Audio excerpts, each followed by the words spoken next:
Di suatu tempat nan jauh di sana, di negara Wakanda sebelah barat laut, ada sekelompok manusia yang masih memegang teguh doktrin dari aliran kepercayaan yang dibawakan oleh guru besar spiritual mereka di masa lampau. Nah, di saat NU dan Muhammadiyah bertarung secara akademis dengan metode-metode saintifik yang diterapkan oleh masing-masing ormas Islam terbesar di Indonesia ini, di sisi lain, di tempat lain yang jauh dari riuh pikuk persaingan dan glamorisasi teknologi, ada sebuah aliran tarekat yang berasal dari India atau biasa kita sebut dengan Prindavan bahasa anak TikTok. Ya, salah satu aliran tarekat tertua dan masih banyak dianut oleh masyarakat sepuh kalangan yang sudah tua terutama di Sumatera Barat. Nah, aliran Islam ini atau kelompok Islam ini berpusat di Ulakan, Kabupaten Padang Pariaman dan tersebar di beberapa daerah di Sumbar lainnya. Nah, aliran tarekat satu ini masih memegang teguh metode masa lampau atau metode kuno dalam mencari solusi untuk menyelesaikan banyak aspek kehidupan. Nah, aliran Islam ini bernama Tarekat Syattariyah. Jemaah Tarekat Syattariyah tidak menggunakan tools mutakhir dalam aktivitas mengamati visibilitas hilal, namun hanya pure menganalisa menggunakan mata telanjang klasik tanpa penggunaan teknologi apapun. Literally hanya menggunakan mata telanjang tanpa perantara alat apapun. No teropong, no teleskop, no binokular, dan apalagi AI. Tentu tidak. Nah, jadi pengikut aliran ini mengamati hilal pada tempat-tempat tertentu, seperti di ketinggian atau di tepi pantai yang biasanya dinamakan dengan maniliak bulan, maliek bulan, atau bahasa Indonesianya melihat bulan. Nah, berbeda halnya dengan Muhammadiyah yang menggunakan metode hisab yang sangat saintifik dan matematis tentunya. Kemudian juga NU yang walaupun menggunakan metode ruqyah atau melihat secara langsung, namun metode ruqyah ala NU ini sudah menggabungkan teknologi dengan agama. Nah, dengan bantuan penggunaan NUMO atau NU Mobile Observatory yang menggabungkan beberapa alat optik mutakhir dalam mengamati hilal. Nah, di satu sisi, umat Islam sudah melangkah jauh ke depan melibatkan sintesa agama dengan sains atau teknologi dalam konteks yang lebih luas. Nah, di sisi lainnya ada beberapa aliran atau kelompok tertentu yang masih menjaga tradisi masyarakat Islam Arab di zaman Rasulullah ketika teknologi masih sangat terbatas. Tentu eksistensi pemahaman dari pandangan tarekat ini masih dalam ranah penggunaan dalil-dalil nakli. Nah, apa itu dalil nakli? Dalil nakli adalah dalil yang bersumber langsung dari wahyu Allah SWT, yaitu dari Al-Quran dan hadis Nabi, yang kebenarannya mutlak dan hakiki. Nah, ya walaupun di zaman dahulu eksistensi perbedaan pandangan dalam memahami dalil-dalil nakli ini hanya berada dalam ruang lingkup ilmiah. Jadi, diskusi untuk memahami dalil-dalil ini itu semuanya didiskusikan secara ilmiah dalam majelis-majelis tertentu untuk menghasilkan perspektif baru. Nah, interpretasi atau tafsir inilah yang kemudian mengkristal menjadi pendapat yang mendapat dukungan atau malah penolakan secara fanatik di antara kaum muslimin nantinya di masa depan. Kalau seperti sekarang ini, ada yang menggunakan metode hisab, ada yang menggunakan metode ruqyah, ada juga yang menggunakan metode hybrid, penggabungan antara keduanya. Ada yang hanya menggunakan metode ruqyah secara tradisional. Nah, hal ini sebenarnya hanyalah sebuah pilihan antara interpretasi yang dikeluarkan oleh otoritas-otoritas keagamaan pada zaman itu. Nah, jadi pertanyaannya, mana yang paling benar di antara metode-metode yang digunakan dalam menentukan datangnya hilal ini pada penentuan tanggal 1 Ramadan? Apakah yang benar adalah penggunaan metode ilmiah dan rasional atau metode klasik dan tradisional? Atau apakah ada metode penentuan hilal ini yang sesat? Mari kita bahas.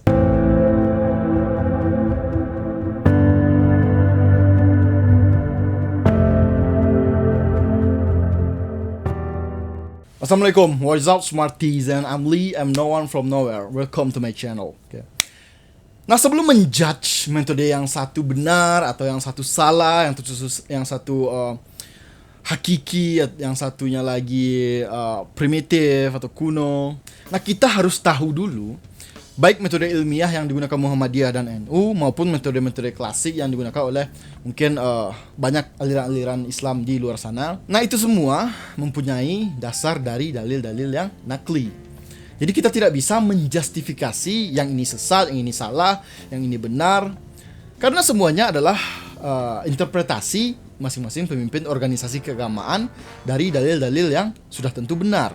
Nah, mari kita membahas metode penentuan hilal ini secara lebih luas lagi. Di Indonesia ada 3 metode hilal yang umum digunakan oleh organisasi-organisasi keagamaan yang memiliki otoritas tinggi di Indonesia seperti NU dan Muhammadiyah. Hilal adalah bulan sabit tipis yang muncul di awal bulan, yang menandakan kedatangan awal bulan. Penentuan hilal ini sudah disepakati oleh otoritas keagamaan di Indonesia. Nah, penentuan pertama adalah sebuah metode pilar andalan Muhammadiyah untuk menentukan hilal, baik itu di masa sekarang dan di masa depan. Nah, metode tersebut dinamakan dengan metode hisab. Hisab, bahasa Arab, yang artinya menghitung, mengukur, atau mengkalkulasi dalam bahasa Indonesianya. Nah, metode hisab ini pertama kali digunakan oleh seorang ulama tabi'in besar, yaitu Muta'arif bin Abdullah bin Syaikhir al-Harashi, yang merupakan anak dari salah satu sahabat Nabi Muhammad SAW.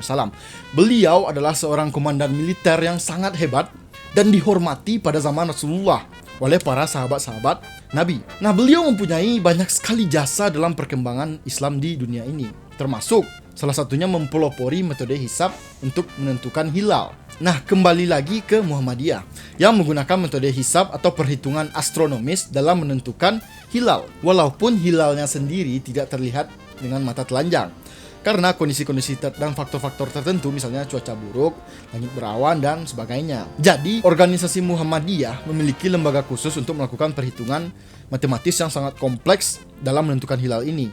Tentu yang melakukan perhitungan ini adalah ahli falak atau ahli perhitungan, ahli astronomi, dan ahli matematika yang dipandang cukup dan punya akurasi yang lumayan tinggi untuk menentukan Ramadan tahun ini, tahun depan, bahkan berpuluh-puluh tahun ke depan. Bisa dihitung menggunakan matematika. Hebat bukan?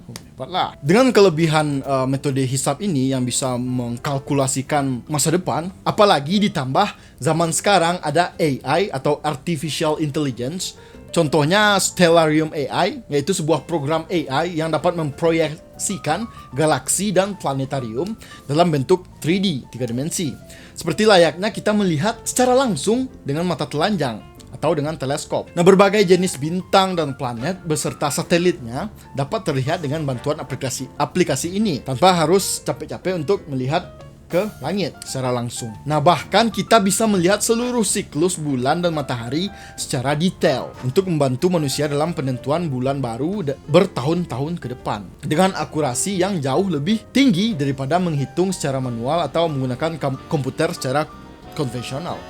Nah, Stellarium AI ini hadir untuk meningkatkan efektivitas dan efisiensi dalam pekerjaan yang berhubungan dengan waktu, ruang angkasa, atau astronomi. Nah, apakah Stellar AI ini akurat dan dapat dipertanggungjawabkan perhitungannya? Tentu saja mungkin sekitar 99%, karena yang pasti akurat 100% hanyalah perhitungan Tuhan. AI atau Artificial Intelligence ini mengolah dan mentraining data dari banyak sekali sumber seperti di internet, buku, artikel, jurnal ilmiah, dan berbagai sumber karya tulis ilmiah lainnya dengan algoritma yang sangat-sangat kompleks. Dan pastinya ada update secara berkala oleh developer atau pengembang AI tersebut. Nah, jadi metode hisab yang merupakan senjata pamungkas Muhammadiyah dalam menentukan hilal akan dimudahkan lagi dengan teknologi, dengan digitalisasi dan teknologi ke depannya. Nah, kemudian yang kedua adalah sebuah metode andalan pemerintah dalam menentukan hilal yang berdasarkan hasil putusan Nahdlatul Ulama atau NU, yaitu metode ruqyat, yang berarti melihat dan mengamati secara langsung hilal atau bulan baru dari berbagai tempat dengan saksi yang telah disumpah dalam mengamati hilal. Untuk melihat hilal, biasanya posisi bulan harus berada 2 derajat di atas matahari. Syarat lainnya adalah jarak elongasi dari matahari ke arah kanan atau kiri. Semakin lebar, maka makin mudah melihat hilal secara langsung.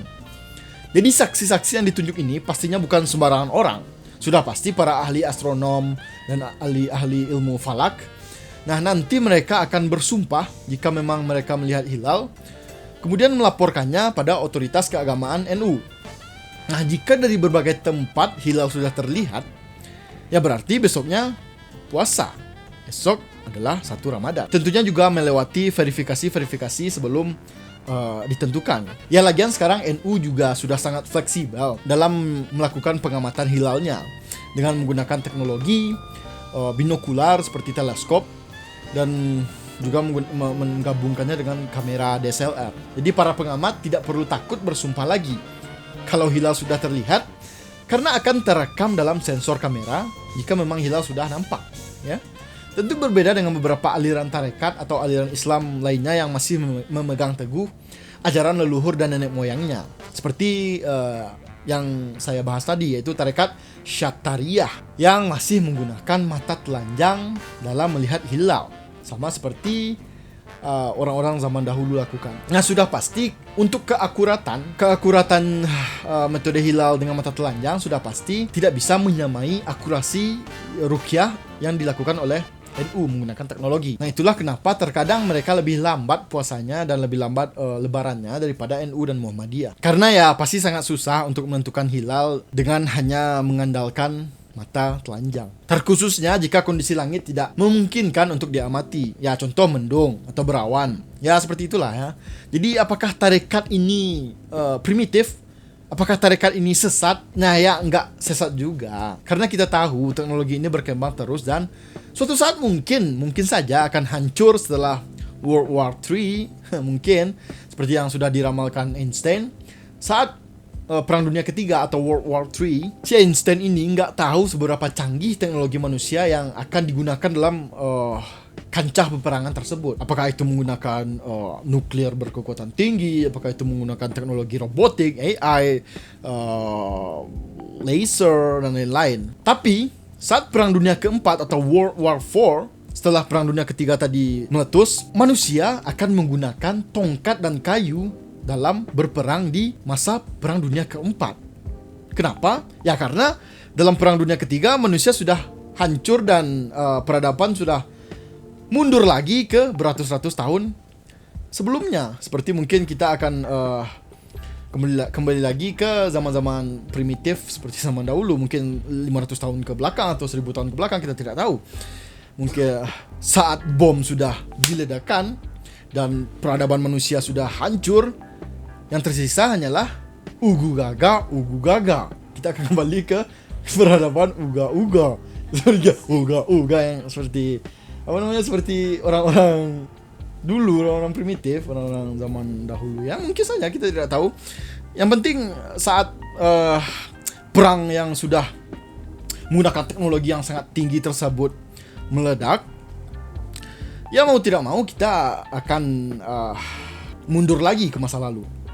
Karena mungkin semuanya sudah hancur, yang tersisa hanyalah manusia-manusia yang berhasil survive dan dengan teknologi seadanya, dengan environment yang sudah tidak layak untuk dihuni. Mungkin ada banyak sekali limbah-limbah nuklir yang sangat berbahaya bagi manusia, bisa menyebabkan kanker dan mutasi, dan manusia bermutasi menjadi mutan mungkin, I don't know lah. Ya seperti itu ya.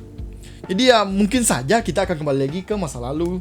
Jadi metode-metode tradisional atau masa lalu atau primitif ini sebenarnya mungkin tidak efektif untuk dipakai di zaman ini. Namun di masa depan kita tidak tahu, tidak ada yang tahu. Oke? Ya seperti itu. Ya kita nggak pernah tahu apa yang akan terjadi ke depannya. Mungkin hari ini kita bilang metode-metode tradisional tersebut kuno dan primitif, namun di masa depan ketika ada mungkin pemimpin negara yang lumayan tolol untuk mencetuskan perang nuklir dan dibalas lagi oleh poros negara adidaya lainnya dengan nuklir juga, ya mau nggak mau peradaban kita akan mundur kembali karena efek yang dihasilkan dari perang nuklir atau perang super war di World War III nanti. Tidak bisa dibayangkan efek yang akan atau dampak dari perang tersebut, karena saking dahsyatnya dan mengerikannya dari perang yang akan terjadi di World War III. Karena di World War II atau di Perang Dunia Kedua saja, bom nuklir prototipe pertama atau ciptaan pertama yang diciptakan oleh seorang Oppenheimer bisa meluluhlantahkan 2 kota sekaligus, itu Hiroshima dan Nagasaki. Okay? Apalagi nanti di masa depan, mungkin satu provinsi atau satu benua hancur, atau satu kontinen, atau kontinen apa ya? Kontinen Beb, kontinen apa Indonesia, Beb? Benua, atau satu benua hancur, ya kita tidak tahu. Karena kalau bicara tentang militeris, bicara tentang alutsista militer yang ada di dunia ini, yang ada di negara adidaya seperti Rusia dan Amerika, ya itu sangat mengerikan jika perang besar itu terjadi di zaman ini. Ya, saya harap saya tidak hidup di zaman itulah ya. Nah, jadi kesimpulannya dari metode penentuan hilal yang tentunya ada plus dan minus masing-masing. Ya misalnya kalau hisab, kekurangannya ya nggak jauh-jauh dari kontroversial dalam perhitungannya. Seperti pastinya para ahli hisab ini memiliki variasi metode-metode atau formula rumus-rumus tertentu sebagai parameter dalam metode hisab. Oke, terkadang beda rumus dan formulasi juga bisa menghasilkan variasi hasil dalam penentuan awal bulan. Jadi itulah kenapa teknologi AI diperlukan untuk menambah efektivitas dari perpaduan rumus-rumus yang digunakan oleh para ahli hisab ini. Ya, human error sebenarnya adalah hal yang lumrah sebenarnya, hal yang biasa karena ya kita manusia. Okay. Dan hal ini juga dapat membuat kalkulasi dari hisab ini tidak bisa dibilang 100% akurat. Apalagi ada faktor lain, yaitu perubahan kondisi atmosfer yang sedikit banyaknya berdampak pada hilal. Nah, itu adalah kekurangan metode hisab. Sekarang kita akan membahas tentang kekurangan metode ruqyah. Ya kita semua sudah pasti tahu lah ya. Faktor geografis, kondisi cuaca yang buruk, dan perbedaan interpretasi yang sering dipersepsikan berbeda-beda oleh individu-individu yang berbeda saat mengamati hilal, apalagi jika hilalnya terlihat samar atau kurang jelas. Jadi metode mana yang paling benar dan efisien untuk diikuti? Ya, dua-duanya sama-sama benar, ada plus dan minusnya. Ya mungkin nanti ya di masa depan negara Islam menjadi lebih maju dan kita kembali ke golden age-nya Islam lagi seperti beberapa ratus tahun yang lalu. Dan mungkin negara-negara Islam seperti Indonesia ini memiliki satelit yang mutakhir dengan teknologi tinggi tentunya, terkhusus untuk penentuan hilal pada setiap negara yang ada di dunia. Mungkin, ya who knows. Nah, yang terakhir, metode ketiga, yaitu adalah metode sintesis antara hisab dan ruqyah, atau gabungan dari dua metode yang memungkinkan untuk mengatasi kekurangan masing-masing metode. Hisab dapat memberikan perkiraan awal waktu dan lokasi di mana hilal mungkin terlihat, sementara ruqyah dapat memberikan verifikasi langsung tentang penampakan hilal. Nah, jika ruqyah mengkonfirmasi penampakan hilal, maka bulan baru akan diumumkan. Nah, jadi mari kita berharap kedepannya Indonesia bisa menggunakan metode gabungan ini untuk menentukan hilal agar Ramadan dan 1 Syawal pun 10 Zulhijjah atau Hari Raya Haji bisa sama seluruh Indonesia, seluruh umat beragama dengan menggunakan metode gabungan atau imkan ruqyah ini. Ya, sebenarnya susah sih ya. Karena setiap golongan, setiap aliran Islam mempunyai metode masing-masing, metode andalan masing-masing dengan dalil yang sebenarnya sama-sama kuat untuk menentukan hilal. Ya sebenarnya perbedaanlah yang membuat keindahan dalam berbagai aspek kehidupan kita di negara Indonesia ini. Ya perbedaan itu sebenarnya juga diperlukan. Walaupun sebenarnya yang lebih baik tentunya adalah persatuan. Ya mungkin kita berharap saja jika suatu saat nanti Indonesia dapat menggunakan metode gabungan antara NU dan Muhammadiyah dan mendapatkan kesimpulan akhir yang sama dengan hari yang sama juga untuk penentuan hilal dan bulan-bulan Qamariyah lain seperti Zulhijjah dan Syawal. Ya, yang manapun metode yang Anda akan atau telah pilih, tidak ada yang salah dan Anda juga tidak akan berdosa karena itu. Karena yang tanggung jawab tersebut ya otoritas keagamaan yang mengeluarkan fatwa dengan penelitian dan pertimbangan masing-masing. Nah, kita ya sebagai umat manusia atau sebagai sebagai jemaah dari agama Islam, sebagai umat sipil, umat biasa, ya kita tinggal pilih saja. So ya, jika Anda ingin puasa dan lebaran besok diadakan serentak dengan tanggal yang sama di Indonesia, menggunakan metode gabungan hisab dan ruqyah. Silahkan share pada video ini dan subscribe channel saya, kemudian like juga video ini agar pemerintah dapat mempertimbangkan metode imkan ruqyah sebagai metode penentuan puasa dan lebaran nantinya, agar kita semua bisa serentak memulai ibadah di bulan suci ini dan berlebaran di hari yang sama nantinya. So I'm Lee, stay smart and keep your critical thinking sharp. Bye bye.